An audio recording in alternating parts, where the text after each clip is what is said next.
the network for the AV industry. What are you listening to? This is AV. This is AVNation. This is AVNation.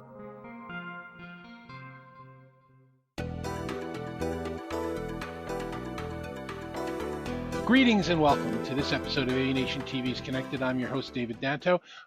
Today we're talking about CES.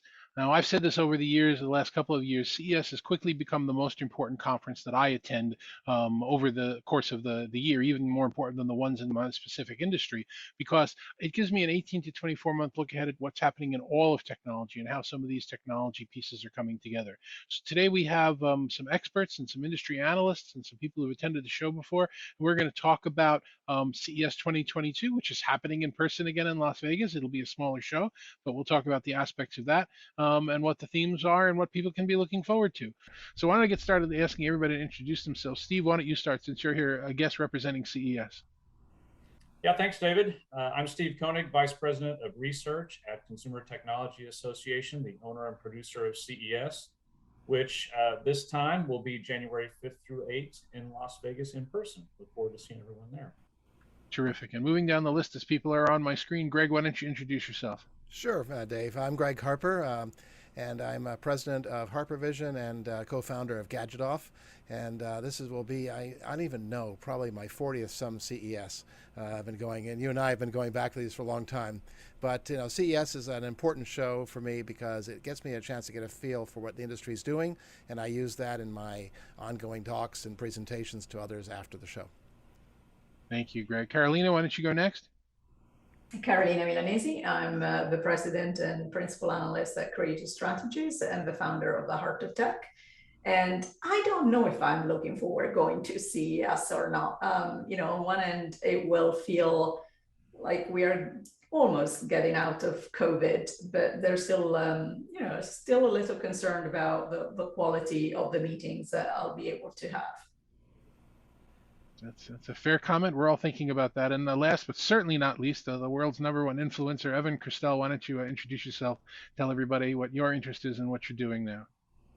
Number one, wow, I'll take that on a platter. But it's Evan Christel. Hey, everyone. I'm a fairly much a newbie. I've only been to CES a couple of times pre-pandemic. But I'm looking forward to getting out, meeting and greeting folks, and gambling. Basically, that's the reason for going. And the buffets. Are we going to have buffets back? That's the critical question. If we have buffets, I'm all in. What do you think, Dave? Evan, you're going to have to read my my blog about Las Vegas, and the penny pinchers are back in charge. There's no more loss leaders in town. Oh, there may be 3 or 4 buffets open, but most of them are gone. So I'm sorry to hear that. That's it. I'm putting my foot down.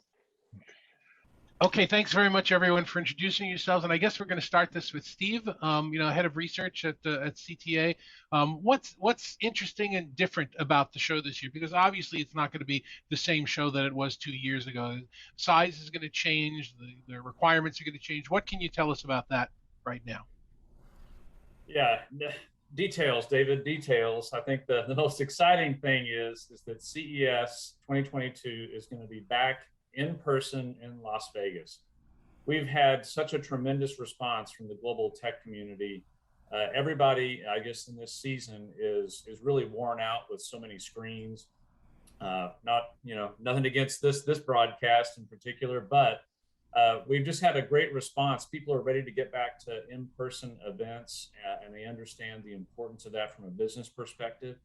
The event will be January 5th through 8th. Now, we are requiring vaccinations for all attendees, exhibitors, media. Everybody attending the show has to be fully vaccinated, and we are authenticating that through the Clear app.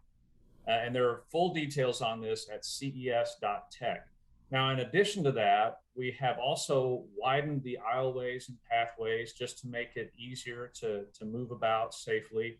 In addition, in conferences and keynote sessions, we have sections where there's socially distanced seating if people want to invoke that option. These days, some people are fine with getting back to more of a normal pattern. Other people maybe a 50-50. Other people kind of want to mask up and do other things. So we're providing a lot of options for attendees, but I would say the most important thing is you have to be vaccinated to attend CES 2022. Okay. Do you think that I mean, I heard from the press conference that happened the other day that you're still watching local regulations and local rules requiring masking and things like that. I think even when this thing is aired, I think that decision won't have been made yet. I think it's going to probably be more of a last minute thing.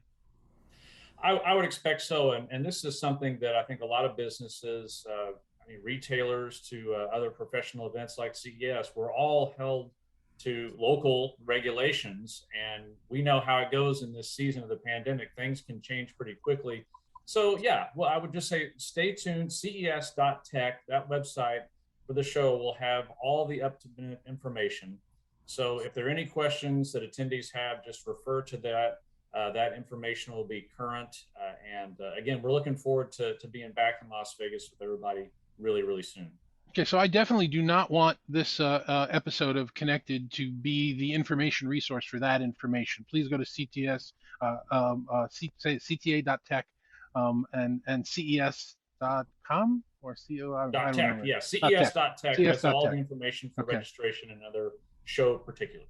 And we'll leave that one there. So let's kind of focus more on what it is that we can expect to see this year. How is the show going to be different? What are the things over the last 12 or actually 24 months that since we've been together that are really exploding in the area of collaboration, in the area of technology, in the area of communications? What are you thinking the top 3 or 4 things that will be talked about by all the analysts, and ask them those things that can be done?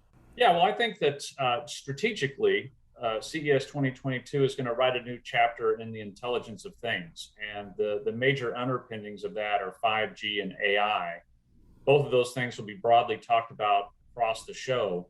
But I think in terms of other key trends that we've identified, one is automotive and 21st century logistics. One of the things that CES always does every year is bring forward a number of solutions to global problems. And we all know we've had a major supply chain and logistics issue. So self-driving trucks are going to be in full effect over in the new West Hall, shiny, brand new venue. And that's going to be exciting. And I think in addition to 21st century logistics, automotive tech, we're going to write a new chapter in digital health, another area where we've just seen massive innovation in this season for obvious reasons. And that's not only on the consumer side, but also on the provider side when we think about telemedicine. Beyond that, I would say sustainable technology, and this is everything from smart homes, smart cities, food tech, renewable energy sources, these kinds of things. These are going to be big focus areas for obvious reasons. These are perennial trends, but we're starting to gain momentum, and it's just another category that this season we've just seen massive acceleration in innovation and adoption. So those are some of the broader categories, but let me just close with one of the brand new focus areas for CES. This is cutting edge. That is space tech.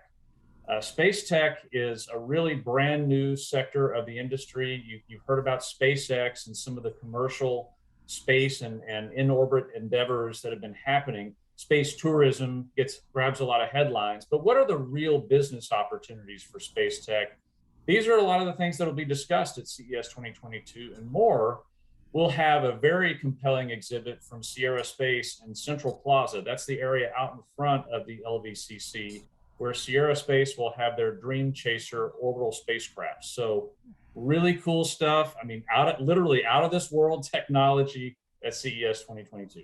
And you remind me that I'm going to be the first time we'll see the new West Hall. I'll think I'm standing in the middle of the Riviera, which is where it is. And the first time we're going to be able to see how the Boring Company did with their, whatever they're calling their device down there. I still like to call it the Sub Shuttle, but that's the sci-fi in me. Carolina, you're suggesting you got a couple of thoughts on those themes as well? Yeah, I agree with the list that Steve just gave, although I'm not quite sure about space tech yet. But I think we still have enough to sort out here on Earth before we think about space. But certainly, I think we're all expecting from this year to see more about the home work scenario, right? Are we home trying to work? Are we at work trying to be home? We don't know anymore. But the reality is that there are going to be a lot of people still continuing with remote work and hybrid work. And so devices that help us bridge and with that bring the cloud closer to us in some shape or form. You know, connectivity with 5G is certainly one of them. I'll be interested to also see, in a way, last year, with no disrespect intended to CES, but you know, you weren't there. It didn't happen in Vegas, therefore it didn't happen. You know, you have that feel that you've been in a limbo for a while, and so it'd be interesting going back and see how much of the trends like connectivity, like AI, is just picked up where we left it off. The problem or the reality is that a lot of the trends that we're seeing, from automotive to AI, machine learning, you know, 5G to some extent, are longer trends. It tends to take longer to materialize and end up, you know, in a store near you. And so it's not all brand new. It's seen development over the years, and I think it'd be interesting to see if we feel that a lot of an advancement has been made just because we took a little bit of a breather last year. Yeah, and Carolina, I agree with your point early on that you know, I was surprised that we weren't highlighting more of the remote work, hybrid work, work from home thing. I think the going understanding from the people I've spoken with around the show, other than you guys, and I'd love to get your opinion, Greg, I'll ask you next, is that the idea is that it's not really its own pavilion or its own theme, but it's going to be underpinning everything. We've now changed society to be something where we understand that the hybrid work is just where it's going forward. I mean, Greg, is that what you're hearing as well? Yeah, I'm hearing the same thing, and I was surprised. I mean, Steve, I look forward to your overview of the industry every year, and I was surprised you did not include the uptrend in home things. But I'd like to see how it all integrates together. Having individual products is one thing, but having, you know, the furniture and the environment and the cooling and all the other things that go with it, all part of that's something unique that CES can do, is bring all these pieces together.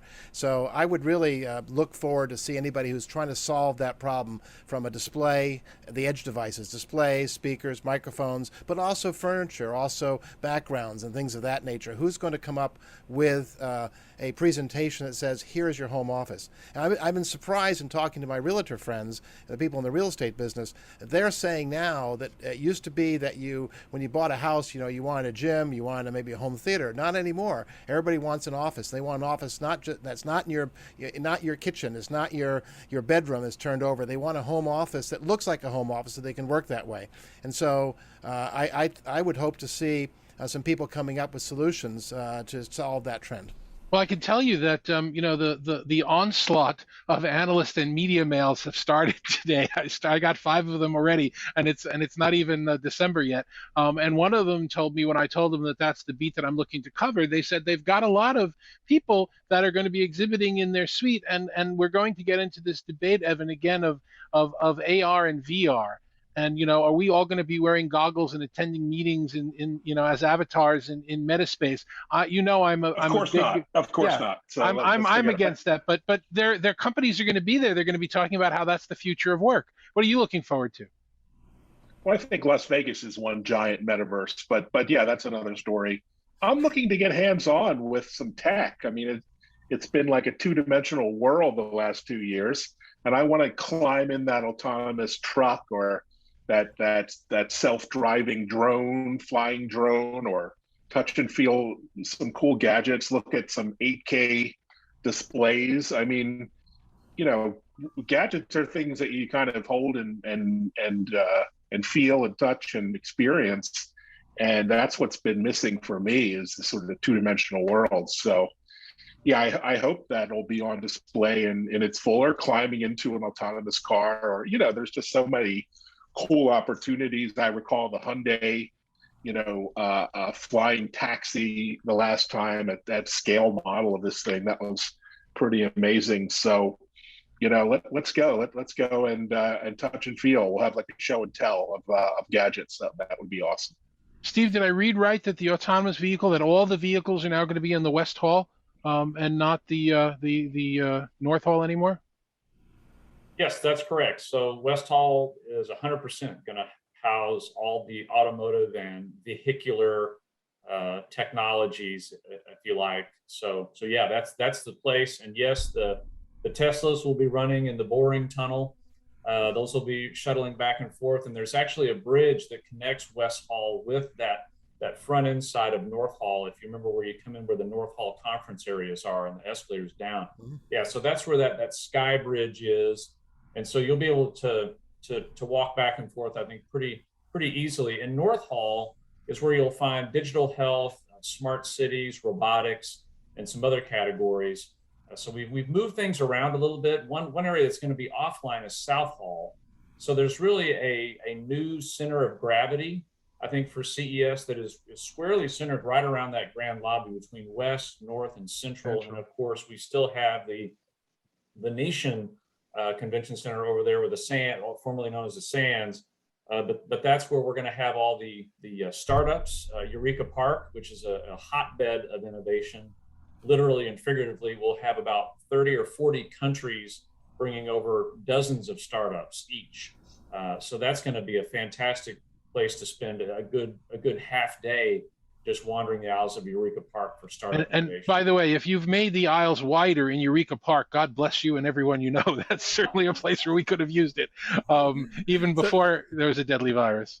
So, Steve, you've gone and made it the Car Electronics Show. I've always said CES should be renamed the Car Electronics Show, but all that automotive stuff is really very important because that's an environment that you're in, and you're in. People spend a lot of time in their cars, going to and from work, and especially now with the pandemic. So, seeing how the tech goes in there, but I would love to see how that tech then interfaces when I get to the office and when I get back home, and that linkage between the home, the car, and the office. And we saw some of that at Enterprise Connect and things of that nature on the professional side of things. But from the consumer, that's those people do it all the time. And I'm already seeing it with people having their smartphones that go seamlessly from one environment to the other, their navigation going from one place to the other, their lists, etc. Are we going to see anything? I hope we're going to see some of that synergy, not just individual products, but actually systems and that link all those pieces together. Absolutely. And I mean, great perspective all around, by the way. I mean, and one of the great things that CES does is help provide that linkage between discrete categories. So we've talked about like hybrid work. And Greg, what you're talking about is a seamless experience between home, work, the car and so forth, mobile devices. This is what CES does really well, is really illustrating the whole ecosystem and the interplay between these things. So without a doubt, and one place to capture a lot of that are in some of the keynotes. So I just want to mention that we've got GM keynoting, we have T-Mobile keynoting, and many others. So Samsung, so they'll be talking about, I think, a lot of this linkage, because you're right. I mean, the headwaters of the crisis, it was all about how are we going to work remotely. These days, as we ostensibly exit the crisis, it's really like, how are we going to balance this between work and home? And a lot of people are wanting to do that. So what devices are going to be in play to help us do that? And what are manufacturers and service providers doing? Because that's the other aspect we haven't talked about, is services, which have become supremely important in this season. Evan. Yeah, it's interesting. I've turned into quite the audiophile during the pandemic, whether it's consuming music for kind of relaxation and stress relief, or, spatial audio for calls like this, and new apps like Clubhouse and Twitter Spaces with spatial audio for group chats and conversations. And, the manufacturers are doubling down on really cool, innovative audio technology, whether it's HD lossless audio, or Apple with its new earpods, AirPods, or Holly with its, noise canceling tech. So audio has been like really important to me the last couple of years, and I want to see what's new and cool in audio. Even things like speakers and home audio, AV stuff. It's noise canceling has become really important for working and living and studying at home, and I'm hoping to see a ton of innovation there as well. Yeah, and it's not just the noise canceling and the other aspects around the audio, but it's really where AI and machine learning have started to take off, where it's now starting to get built into all of our technologies and platforms, where we don't have to know what to do. And Steve, this is something you talked about, I think, 3 or 4 years ago, where we were saying our technology is now going to be smart enough, instead of doing something on command, knowing what to do when the situation arises. So, in our space, cameras find things, audio gets discounted, but it's also, the knowledge built over the years of the autonomous vehicles, and there's so much, and Evan, in the space that you follow very carefully, this telehealth that's now taken off. That during the pandemic, the doctor didn't want to see me because he was afraid of getting sick, but I could get him on a call and he could prescribe something, and you know what? It saved both of our times. So I think telehealth is also going to be an area that's going to be exploding. Have you heard the rumblings of that, Evan? Yeah, there's been hundreds of telehealth companies created during the pandemic, and billions of dollars put into existing companies.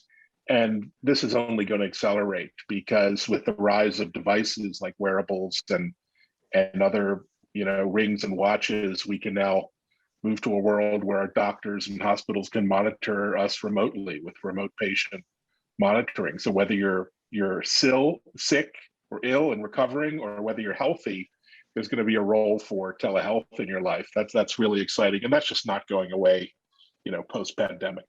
Yeah, we were always a litigious society here in at least the United States, if not all of North America, where people wouldn't, depending upon where you were living, you could or couldn't see a doctor via telehealth, and the pandemic has just kind of pushed us right over that edge. So I don't think that that's a big problem anymore. Everybody's starting to embrace it. So let's. I have a question about the yin and the yang, the push and pull of what's going on in terms of our timing. And Caroline, I want to get your perspective, because you've been following this consumer space for a really long time.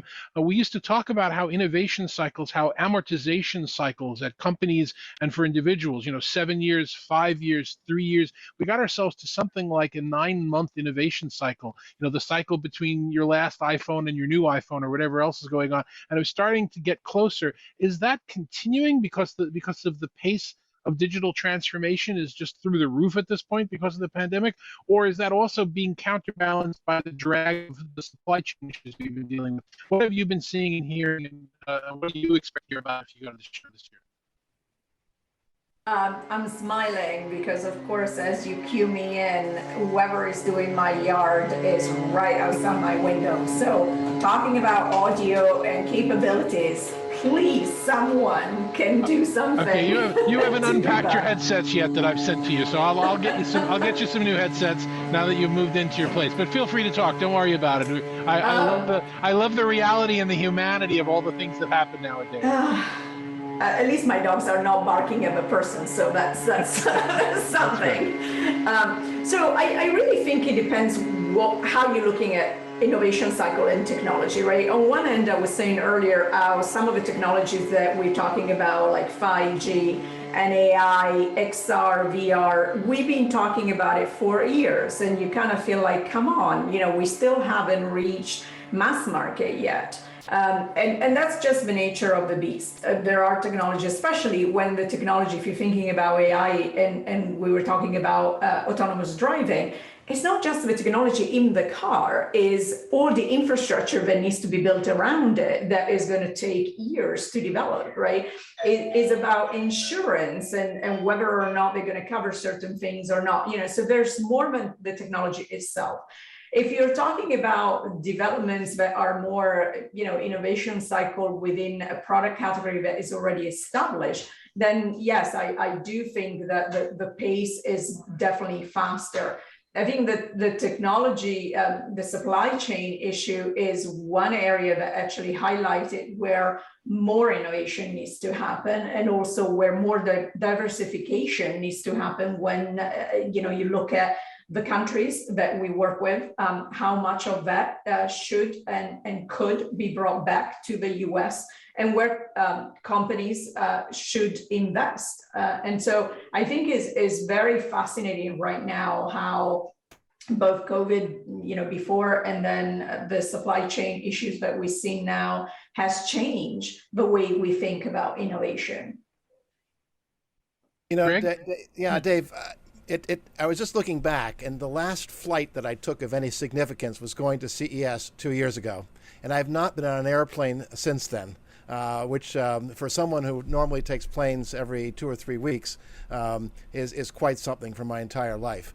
But I moved up to our home in the Adirondacks, we're in the middle of nowhere, and all the things we're talking about, telehealth, audio, the whole idea of the home life interfacing to business, all of those things I actually experienced for the past 2 years. So the home experience. So as we move to more streaming video and watching it on a very large screen with surround sound, that total experience. So I think we're really talking about experiential things here, no longer individual devices. And I'm seeing, for example, I wear the Oura Ring, but I've also tried all the other devices. And it's interesting, I've actually been able to track that along with my Withings scale and the blood pressure. It's amazing how all that's come together. So seeing all those individual pieces that we saw over the years happening, and now seeing how they are coalescing and working together. And yes, even the car that drives itself down the road. All those things are all happening, and I've experienced those the past 2 years. So I'll be looking to see how we went from that first level of, oh wow, this is cool, that's cool, that's cool, to it's all integrated together into a total system. I'm really looking forward to what's happening here, and a little nervous because it'll be my first flight, believe it or not, since CES, but the one 2 years ago. But having that ability to see all the people together and seeing how they relate to each other, that to me is the value of CES. And of course, Eureka Park, to see what the crazy ideas are, don't ignore that. This many years later, we're talking about the Internet of Things. It's a hackneyed term, but it's actually happening right now. Yeah, and I mean, even things like we heard the leaf blower. I presume that's what it was outside. Up in the Adirondacks, that we have snow, and I said, well, if I've got an electric car, I might as well get an electric snowblower. And everybody, no, they're crap, and it doesn't do anything. It's junk. Well, believe it or not, the electric snowblower really works, and it doesn't pollute. It is quiet, and so I'm seeing that all those things we've talking about actually come to reality, and that's been what's really exciting the past 2 years. I'm now looking for the next generation of that and how it's going to progress, and that's why I'm looking forward to CES. Yeah, good stuff, Greg, and David. Don't forget that really we have a new IoT, which is the intelligence of things. Yeah. And the best part about the intelligence of things is we can still use IoT. We just mean something a little bit different by it, which kind of carries back to your previous point about AI getting better. Because really, I mean, I think we've generally ticked the box on connectivity, and 5G is amplifying that. But really, what it's about today is adding intelligence through AI, and then as everyone has been talking, the sensors are getting better, the machine learning is getting better, the algorithms are getting better, and this is why things are speeding up and speeding up and speeding up, and right on time, because Satya Nadella, CEO of Microsoft, said last year, I think this was right around the spring of 2020, that we've seen 2 years of digital transformation in 2 months. And so, yeah, things had to really turn on a dime. And this is also one of the reasons we find ourselves in the middle of a chip shortage, because with all these cloud-based things and learning things and so forth, we need a lot more processors, a lot more chips, a lot more microcontrollers. And so this is one of the other things, we need more data centers and so forth that has contributed to that. So that's another aspect of CES that I'm going to be interested to learn more about, is how are manufacturers planning, how are they working around the chip shortage. From my understanding, there's a lot of earnest engineering going on, especially in the automotive sector, to really work around some of these issues. Yeah, there's a lot of redesign of things. There's a lot of redesign of products to use the chipsets that are actually available, and there's a lot of creativity going on, but at the same time, we're talking about we're never going to let this happen again. 2 years, 3 years down the road, we're going to have alternate sources of the chips. The question is, how soon will we all like take a sigh of relief and think that it's past? And I don't know how soon that's going to be. Well, one thing that I would encourage the CTA, being an advocacy for the consumer electronics industry as a whole, is the broadband initiatives that are underway. One of the big issues, my place up in the Adirondacks, we had no connectivity. There was no cellular, there was no satellite, there was only satellite. I finally convinced Verizon to actually run fiber to me, which made a huge difference. But that took an act of well, it was a major opposition to get the fiber run to a house in the middle of nowhere in the Adirondacks, but it's done, and I'm very thankful to Verizon for doing it. But for all of this online stuff, where all these services that are going online, if you don't have the connectivity, they don't work. So having the thing, so when you talk about space, Steve, and I hope Elon will be there with his Starlink, I hope we'll see some other things from some of the other players too, because that connectivity, that's another piece. We're moving to the cloud, but if half the country, not half, if a large portion of the country does not have connectivity, or has connectivity at 10 megabits with 700 milliseconds of latency, which is what you get in a satellite in the middle of nowhere, that's not going to work. So I really encourage the CTA to use its influence to try and get better connectivity for all Americans across the entire country, not just where I'm in the city right now where I've got wonderful connectivity, but having it all across the country. And with the education, et cetera, super important stuff. Well, Greg, the good thing is that we're now at a situation, reality. We're not just, speculating anymore. There's now funding for it. Yes. Plus or minus what you believe in terms of the world of politics. And Lord knows I'm not getting into that. There is now approved funding so that connectivity no longer has to be a privilege. It's something that, and that affects distance learning, that affects education, that affects people's access to tech.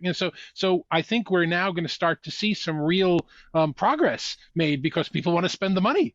Right. Well, I mean, we have this place upstate, and I've got all the electronic gadgets you can imagine. Everything at CES, it's all up there. The charge point for the car, the thermostat that detects when I walk in the room, the systems that turn on the lights and off, the cameras that move, and all of that doesn't work if you can't connect to it. It's kind of nuts. And fortunately, it's all working now. But it's got to be easier, and we've got to think of ways that this thing will work together. And of course, if we want to stream all the movies that are on Netflix and HBO and all the rest, you still need the connectivity. Well, I don't even want to get into the concept of over the top and movie theaters versus watching things at home. I had a huge debate about that online earlier this morning. Evan, you probably saw a little bit of that. What are you seeing from the various technology conferences, Evan, that you're attending, that you're auditing around the use of the internet versus remote versus coming back versus all these things working together? Are you starting to see trends that people are really going to emerge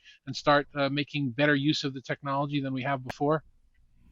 No, I don't see any trends. I'm just a gadget guy. I just like consuming technology and products. But in all seriousness, I mean, if you don't have a digital business now, you don't have a business, and so everything is moving towards digital in a way that's including money. I hope there's some cool crypto stuff happening at CES. I'm sure there will be, but everything is moving to digital at such a rate. It's almost, we've been so glued digitally together and online the last year and a half to two. It's hard to get interested or surprised by anything new. It's like we just shrug off this amazing advancement in tech and these announcements and news. So I'm looking forward to maybe being delighted, surprised by something again at CES. That might be fun because every day we just continue to consume news and we march forward. But a lot of the delight has kind of been sucked out of the tech industry through the pandemic. So, yeah, Steve, just come on, dance for us. Give us something to be excited about again. Well, Carolina, let me actually ask you about that because Evan sort of sideways in his own inimitable way raises a very important point that, we're all gadget geeks and we're talking about thermostats and autonomous cars and everything else. But, most industries have now finally realized that, not the airline industry, Lord knows they don't get it, but every other one have realized that it's about the experience. It's about what is, I don't really care how many gadgets and how many, printed circuit boards or integrated circuits or chips or buttons or switches or touch panels or anything. Am I going to be delighted, as Evan asks? Are companies starting to realize that it's about the experience? Companies certainly are realizing that. They're not necessarily any wiser in how they're going to sell that, because it's much harder, right? It's so much easier to compare speeds and feeds and also compare, last year model to next year model. But what is harder is really selling a value proposition that comes from often not just the experience that your own product gives, but how that product integrates with other products, what Greg was talking about earlier. And so your experience doesn't necessarily start and end with you, but gets bigger as your, if you're talking about ambient computing as an example, as your product plays nice with other products. As you know, I moved recently in talking about connected gadgets. Gosh, the technology is there, everything is there, but the user experience and interoperability is not. And that is not a technology issue, right? That is a business model issue of wanting to play nice together or not, and how you collaborate and how you create or try to create wall gardens and all the rest of it. And I think that is interesting to me that we are still having companies looking at Apple and thinking that they can replicate that walled garden approach and not be Apple. And that hasn't worked out for anyone very well. Sony did it for a bit, but even Sony has given up in some areas, like, the mobile phone business, for instance. So I think it's going to be interesting, even just, on the show floor, how companies are gonna sell differently. And one thing that I obviously will pay a lot of attention, because I always do, is how companies are going to sell to people, and specifically how time and time again it seems that the only purchasing person in a family is a dude, and that's not the case. And the more you get into connected home, the more the purchase decision stays actually with the woman and not the guy, and companies are still not even understanding that who has the power of a purse. Yeah, no, that's a really good point. One of the other things that we had seen at the show over the years is we had seen a number of exhibitors come onto the space with concepts. You heard Greg, you heard Evan, they want to get their hands on gadgets. They want to feel things, but we would see, sometimes a football field sized booth that's talking about how the future will be autonomous driving and there's nothing to be in. And I'm interested and curious to see everyone's opinion. I'm going to ask everyone, do we think that because the natural change, the show is going to be a little bit smaller, people are going to be a little bit more reserved, that we're going to see less more to the point things and less ostentatious and amorphous things? Steve, I guess I'll start with you. You're more of an insight without giving away any of the goods. Are we going to see more tangible stuff at the show this year as a result of not being together last year? Talk about experiences. I think CES 2022 is going to be a rich experience, and yes, there's going to be plenty of tech that you can get your hands on. I think a long time ago, CES shed the mantle of just a gadget show. It's so much more than that. Yeah, no, I mean tangible as in, not necessarily with your hands. I guess it's a bad metaphor, but you can get your arms around it. It's real. It's not vaporware. Yeah, well, exactly. And then there are other things like smart cities, which is a very broad canvas, and you can get into nuts and bolts. So yes, there will be more, call it ethereal, and kind of, these are visions. And this is another aspect that we look forward to year after year for CES. And we see this a lot of times in keynotes where brands are really articulating their vision for the future. And this is more conceptual. It's not a product you can buy now. Maybe it's a vision for how all this is going to fit together, and maybe new services that are going to work. So yes, those stories will be there, in addition to a lot of products that you can demo for yourself. And like we said before, get your hands on. But Carolina was right when she talked about incremental improvements with core technologies and other technologies, a little better sensor, a little bit better memory, and so forth. But it is really about experiences when we think about consumer tech today, because our devices are our devices and they get incrementally better, but it's really how do these things plus up to a bigger experience that renders more convenience to the consumer, a better quality of life. This is when we talk about tech for good.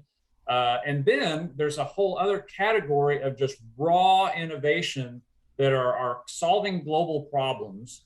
And then also is just really organic innovation. I mean, take a look at what's happening in sustainable tech. I mean, that's altogether new, whether it's renewable energy sources and services, and just other ways to conserve food technology, another amazing genre of tech innovation, and it's all at CES 2022. Okay, so as we start to think about wrapping this show up, I'm going to ask the people who've been at CES, other than you, Steve, because you've been there for forever. Everybody else has been there at least once. Greg, you and I often meet online at 6:30 or 7 in the morning outside the press conferences on media days and look at each other and say, we're really doing this again this year. What's been, over the last 3 or 4 or 5 years that you've attended, what's been the biggest piece that you've pulled away, the greatest piece of technology, the greatest thing you learned? What was your best takeaway and something you'd be looking forward to matching this year? Well, it's rare that I go to CES and find something that I've not heard about beforehand, but actually getting to see it and seeing how it works together, that's the magic. And I must say, though, that last year's virtual conference, I thought it was going to be a big bust. It really wasn't that bad, and I found that not having to wait in line at 6:30 in the morning to go into some of the press conferences was actually a big benefit.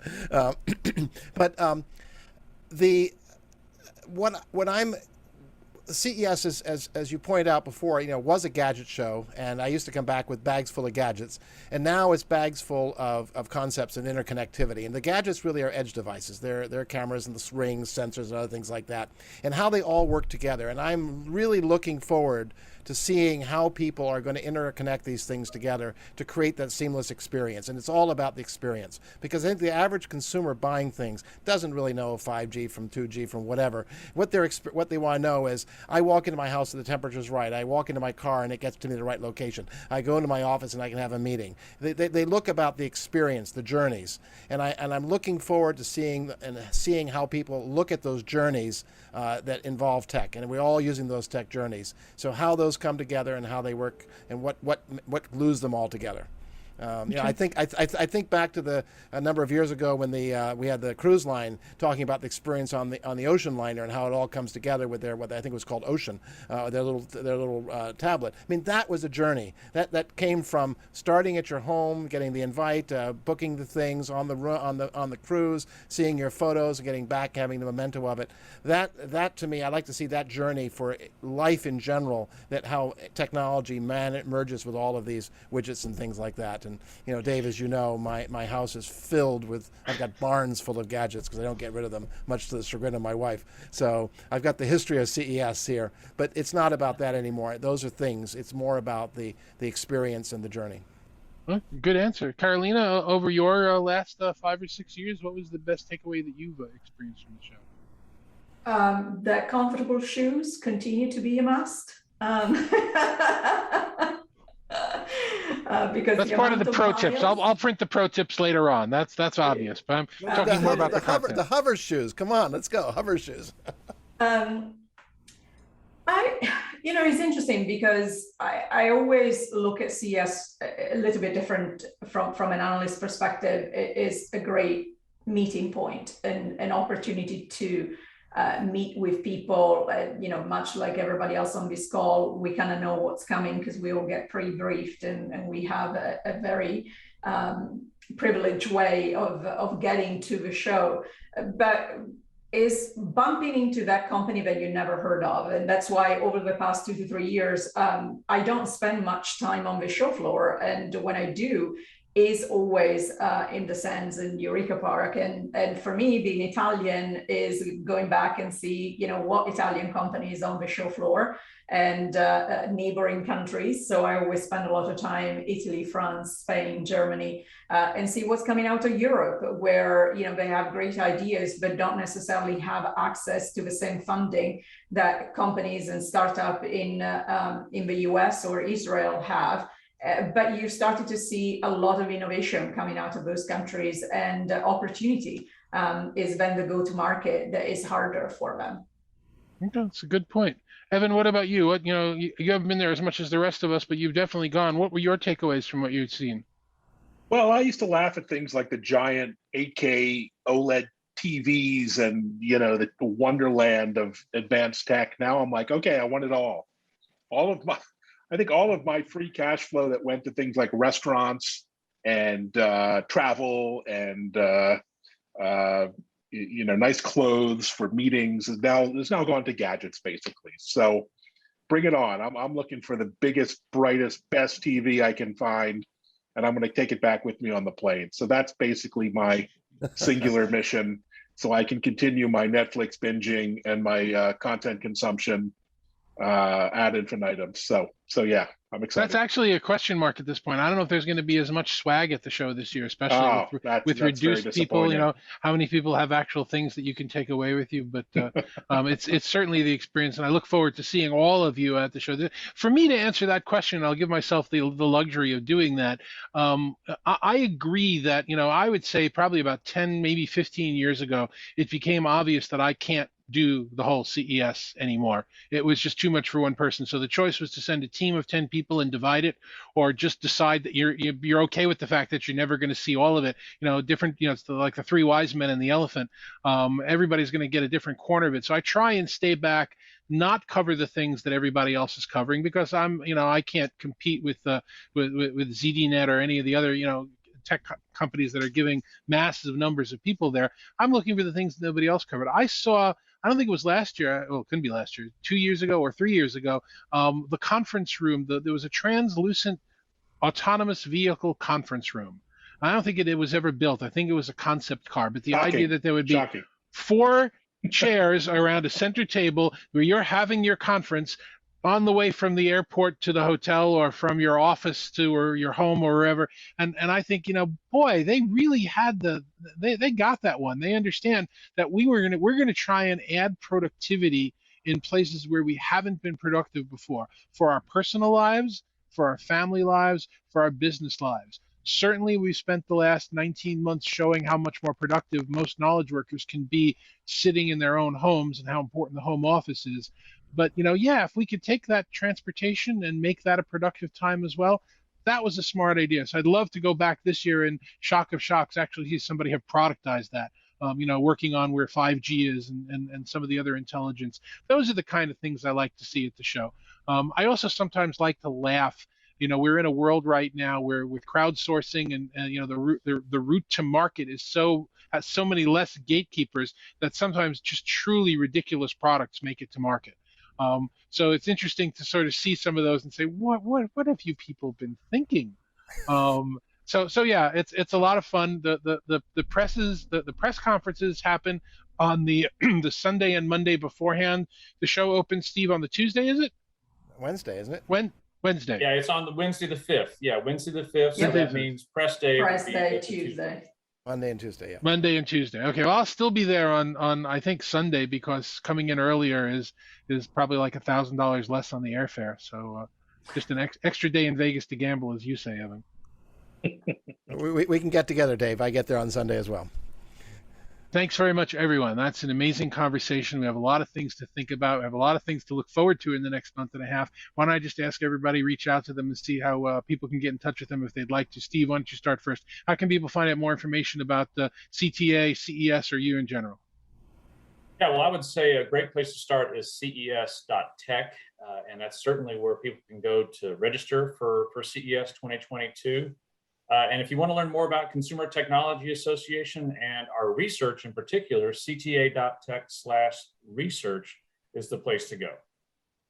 Thank you very much for joining us, Steve. Greg, how would somebody get a hold of you and learn from the insights you bring back from the show every year? Well, the best way is email, and so I'll actually publish my email. It's Greg, G-R-E-G, at HarperVision, HARPERVISION.com. And I do respond to emails. I get lots of them, and be happy to talk to someone or anybody that wants to do it. I do have a website, but harpervision.com is the website. Greg, you and I have like 19 emails a piece, so it's plenty of them that we can use and give out. Carolina, how would somebody reach out to you here about your research and get in touch with you? You can find me most days on Twitter at Caro, _Milanesi, Milanesi.